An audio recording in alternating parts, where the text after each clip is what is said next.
دیکھنے والوں کو ایسا لگا کہ یہ لاٹھی نہیں بلکہ سانپ ہیں. قرآن نے یہ نہیں کہا کہ وہ لاٹھیاں حقیقت میں سانپ بن گئی. ایک دفعہ بھی قرآن نے یہ نہیں کہا. ایسا دماغ کو کیپچر کیا انہوں نے. یہ عامل لوگ کر رہے ہوتے ہیں, یہ روحانی ہے نا, یہ کیپچر کرتے ہیں آپ کے دماغ کو. آپ کو جن بھی نظر آئے گا, چڑیل بھی نظر آئے گی, بھوت بھی نظر آئے گا, پتہ نہیں کیا کیا, کچھ بھی نہیں ہو رہا ہوتا, کھوپڑی آپ کی خراب کر دیتے ہیں. یہ کہتے تمہارے ساتھ تمہارا ہمزاد بھی آیا ہے. ان کو بولا کرو میں ٹوٹل یہی ہوں, یہاں سے لے کے یہاں تک, موکل, حمزاد, اور یہ پتہ نہیں ایسے آدمی متاثر ہوتا ہے. بھائی علوم ہے بھائی, علم نہیں ہے ان کے پاس. کیا ہے؟ علوم. جس کے پاس کچھ بھی نہیں ہوتا نا, وہ پھر علوم کی باتیں کر رہا ہوتا ہے بیٹھے. تو یہ دماغوں کو کیپچر کر دیتے ہیں. تو جو مضبوط اعصاب کے لوگ ہیں ان کے دماغ کو یہ کیپچر نہیں کرتے. اب موسیٰ علیہ السلام کے کو بھی ایسا لگا کہ سانپ, یہ لاٹھیاں سانپ ہیں, تو اللہ نے لگنے دیا, ورنہ پیغمبر پہ اثر نہیں ہوتا جادو کا. لیکن اللہ نے کیوں لگنے لگا؟ تاکہ مقابلہ تو ہو نا, تاکہ کیا ہو؟ مقابلہ ہو. بعض حکمتوں سے اثر ہو جاتا ہے تاکہ پتہ مقابلہ تو ہو نا. تو اب قرآن کے الفاظ ہیں, سب کو ایسا لگا جیسے یہ لاٹھیاں سانپ ہیں. یخیل الیہ, خیال کا لفظ ہوگا نا, سنا ہے آپ نے اردو میں. لیکن جب حضرت موسیٰ نے لاٹھی کو زمین پہ ڈالا ہے تو قرآن یہ نہیں کہتا کہ ایسا لگا کہ یہ سانپ ہیں, بلکہ حقیقت میں وہ سانپ بن گئی. فَإِذَا هِيَ حَيَّةٌ تَسْعَىٰ الْقِ مَا فِي يَمِينِكَ تَلْقَفْ مَا صَنَعُوا. اے موسیٰ, یہ سچی مچی میں لاٹھی اژدہا بنے گی اور سب کو کھا جائے گی. جادوگر تو جانتے تھے نا کہ مسمرزم کیا ہوتا ہے اور حقیقت کیا ہوتی ہے. دیکھو جھوٹی موٹی میں کچھ بھی دکھا دو آدمی کو, اگر پتا چلے یہ سچی مچی میں ہے, سچی مچی میں. آپ کے کسی ریلیٹو کا انتقال ہو گیا 1 مہینہ پہلے, وہ آپ کے پاس آئے, آپ بولو گے جھوٹی موٹی میں شاید مجھے کوئی خواب آ رہا ہے, آنکھیں یوں کرو گے, یوں تھپڑ مارو گے, اپنے آپ کو مطمئن کرو گے, شاید یار ہو جاتا ہے انسان کو. بعض دفعہ پرانے لوگ یاد آتے ہیں تو تصورات کی دنیا میں آ جاتے ہیں. ابا نے آ کے رکھ کے ایک چماٹ لگا دیا آپ کے کہ میں تیرا ابا ہوں, میں زندہ ہو کے آ گیا ہوں. اس کے بعد میرے بھائی ابا کی قبر میں آپ لیٹے ہوئے ہوگے. کیا خیال ہے؟ مردے کو سچی مچی میں زندہ دیکھ لو تو گیا نا, گئے نا کام سے, گئے کام سے. بھائی آدمی خوف سے مر جائے. میں اکثر واقعہ بتاتا ہوں.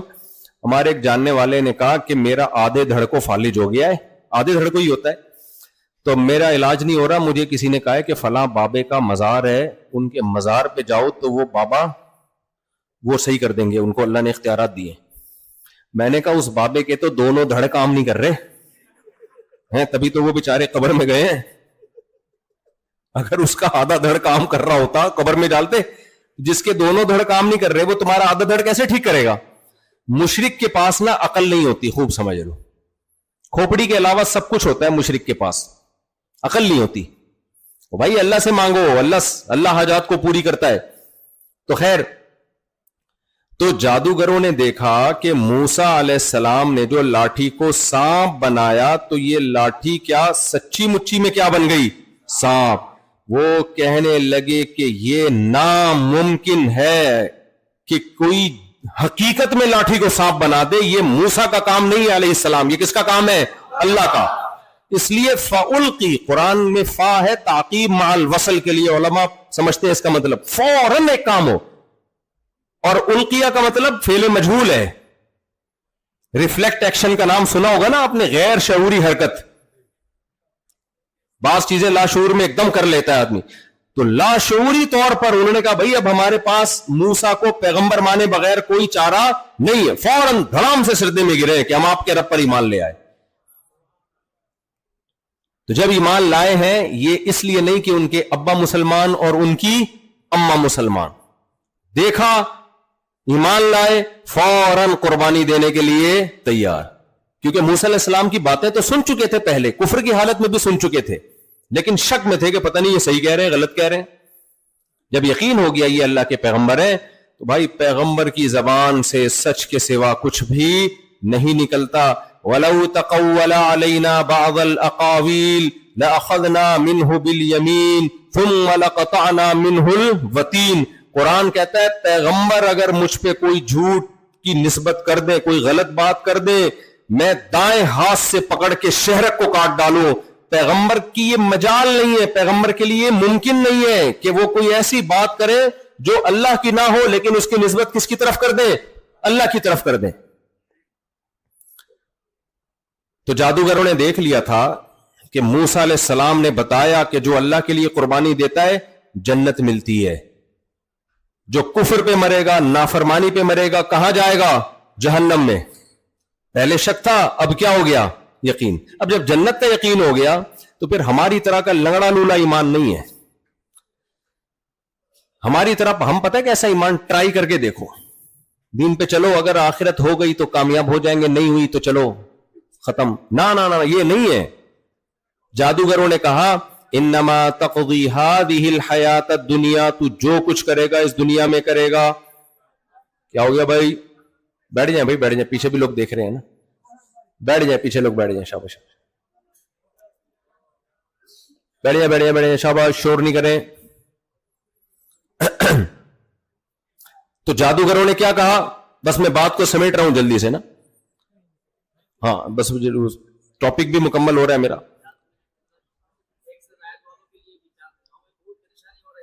کیا کون سے والے؟ اچھا ہے. تو دیکھو کیا کہا جادوگروں نے, انما تقضی هذه الحیات الدنیا, تو جو کچھ کرے گا اس دنیا میں کرے گا. کتنا کر لے گا؟ ترقیاں کتنی دے دے گا, سزائیں کتنی دے دے گا. انا آمنا بربنا لیغفر لنا خطایانا وما اکرہتنا علیہ من السحر. ہم جب اللہ پہ ایمان لائیں گے تو اللہ جو کچھ ہمیں دے گا تو اس کا تصور بھی نہیں کر سکتا. اللہ کیا دے گا ہمیں؟ سب سے پہلے اللہ ہمارے کفر میں جو ہم نے گناہ کیے سب معاف کر دے گا. ایمان کی برکت کیا؟ ایمان لاتے ہی الاسلام یہدم ما کان قبلا, پچھلے سارے گناہوں کی دیوار کو گرا دیتا ہے. دوسرا, ہم نے کلیم اللہ, اللہ کے کلیم سے مقابلہ کیا ہے. اس کا تقاضا تو یہ تھا ہم پہ فوراً عذاب آ جاتا کہ ہم پیغمبر کے مقابلے میں آئے. ہم ایمان لائیں گے, اللہ یہ گناہ بھی ہمارا معاف کر دے گا. دیکھو جس کے دل میں ایمان ہوتا ہے نا, اس کو مغفرت کی بہت فکر ہوتی ہے. آج لوگ آتے ہیں مختلف مسائل لے کر, مفتی صاحب میرے ساتھ یہ مسئلہ چل رہا ہے, اس کے لیے دعا کریں. مفتی صاحب میرے ساتھ کاروبار نہیں چل رہا, یہ دعا کریں. مفتی صاحب میرے گردے میں پتھری ہو گئی ہے, دعا کریں. مفتی صاحب میرے گھٹنے کے مسئلے چل رہے ہیں, دعا کریں, وغیرہ وغیرہ. ایسے بہت کم لوگ ہوتے ہیں جو کہتے ہیں مفتی صاحب آپ دعا کرو اللہ میرے پچھلے سارے گناہوں کو معاف کر دے. ہمارے نبی کے پاس زیادہ کیسز یہ والے آتے تھے, آخرت والے. اور ہمارے نبی بھی جب صحابہ کو کسی عمل پہ ترغیب دینا ہوتی نا تو آپ فرماتے یہ کام کرو اس سے گناہ معاف ہوں گے, یہ کام کرو اس سے گناہ معاف. آج ہم جب کسی کو کسی عمل کی ترغیب دیتے ہیں, یہ کام کرو پیسے میں برکت ہوگی, یہ نیکی کا کام کرو صحت اچھی ہوگی, روزہ رکھو کولیسٹرول کم ہوگا, ہے بھائی. صحابہ کو ترغیب دینے کے لیے, حالانکہ وہ گناہ نہیں کرتے تھے, وجہ کیا تھی؟ ان کو پتا تھا مغفرت اللہ کی نعمتوں میں سے سب سے بڑی نعمت ہے. قیامت کے دن معافی تلافی ہو جائے, اس سے بڑی کوئی نعمت ہو نہیں سکتی ہے. نبی صلی اللہ علیہ وسلم نے ایک مجمع میں اعلان کیا کہ قیامت کے دن 70,000 لوگ وہ بغیر حساب کتاب کے جنت میں داخل ہوں گے جو تعویذ گنڈوں سے بچتے تھے, اللہ پہ کامل توکل کرتے تھے. اور کامل توکل کی اور بھی اس میں آپ نے صفات بیان کی. حضرت عکاشہ فوراً کھڑے ہو گئے, یا رسول اللہ آپ اللہ سے دعا کریں اللہ مجھے بھی انہی لوگوں میں شامل کر دے. ایک دم فکر ہوئی کہ میں بھی ان لوگوں میں آ جاؤں. یہ صحابہ کو فکر, نبی نے فوراً دعا کی اللہم اجعل عکاشۃ منہم, اے اللہ انہی 70,000 میں عکاشہ کو بھی شامل کر لے. دوسرے صحابی کھڑے ہوئے, یا رسول اللہ آپ دعا کریں اللہ مجھے بھی ان لوگوں میں کر لے. آپ نے کیا فرمایا؟ سبقک بہا عکاشہ, عکاشہ تم پہ سبقت لے گئے. یعنی یہ قبولیت انہی لوگوں کے لیے ہے جو آخرت پہ زیادہ حریص ہیں. تو سب سے زیادہ حریص تو وہی ہوگا جو سب سے پہلے کھڑے ہوئے. تو یہ صحابہ کرام کی کیفیت تھی. آج وظیفے پڑھ رہے ہیں, میرا فلاں کام ہو جائے, میرا یہ والا کام ہو جائے. بھائی اپنے آپ کو اللہ کے حوالے کر دو, اللہ کو راضی رکھنے کے لیے ذکر کیا کرو.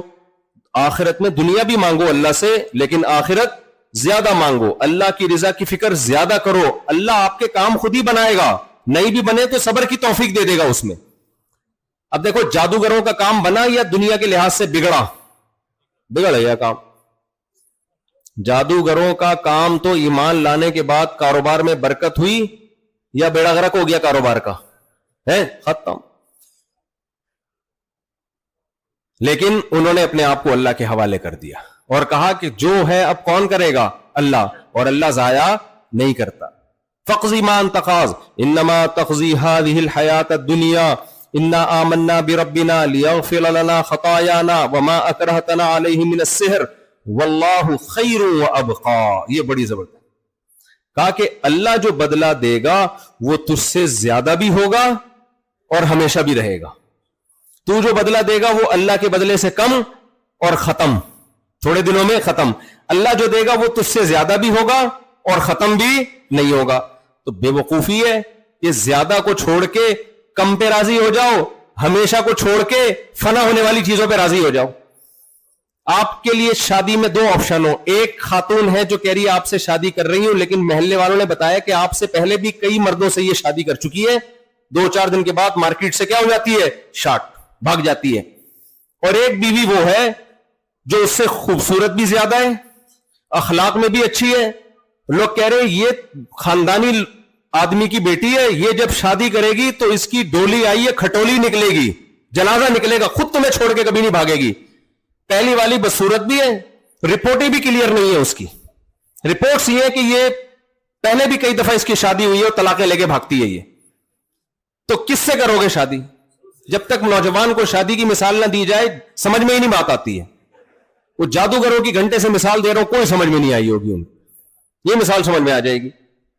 تو جو کالی کلوٹی ہے, جو بدصورت ہے, اندھیرے میں نظر ہی نہیں آتی, وہ اتنی بلیک ہے, تو وہ اور بے وفا بھی ہے. اخلاق اچھے ہوتے تو چلو پھر بھی کہتے ہیں ہم, اور دوسری خوبصورت بھی ہے, با اخلاق بھی ہے, با وفا بھی ہے, یعنی اس سے بہتر بھی ہے اور رہنے والی بھی ہے. تو ترجیح کس کو دو گے؟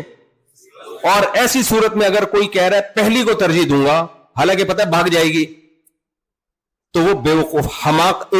حکیم اختر صاحب رحمہ اللہ تعالیٰ ایسے لوگوں کہتے تھے انٹرنیشنل گدھے, کہتے تھے نا وہ لفظ استعمال, انٹرنیشنل احمق. تو یہ انٹرنیشنل گدھے ہیں یا نہیں ہے؟ اس لیے میرے بھائی مسلمان دنیا کماتا بھی ہے, دنیا میں انجوائے بھی کرتا ہے اللہ کی نعمتیں, لفٹ نہیں کراتا زیادہ دنیا کو, سمجھ رہے ہو؟ دنیا کو زیادہ ویلیو. آپ کہو بھی پھر کماتا کیوں ہے جب ویلیو نہیں دیتا؟ دیکھو جب آپ سفر میں ہو تو سفر میں کوشش کرتے ہو بزنس کلاس کا انتظام ہو جائے تو بزنس میں سفر کر لیا جائے.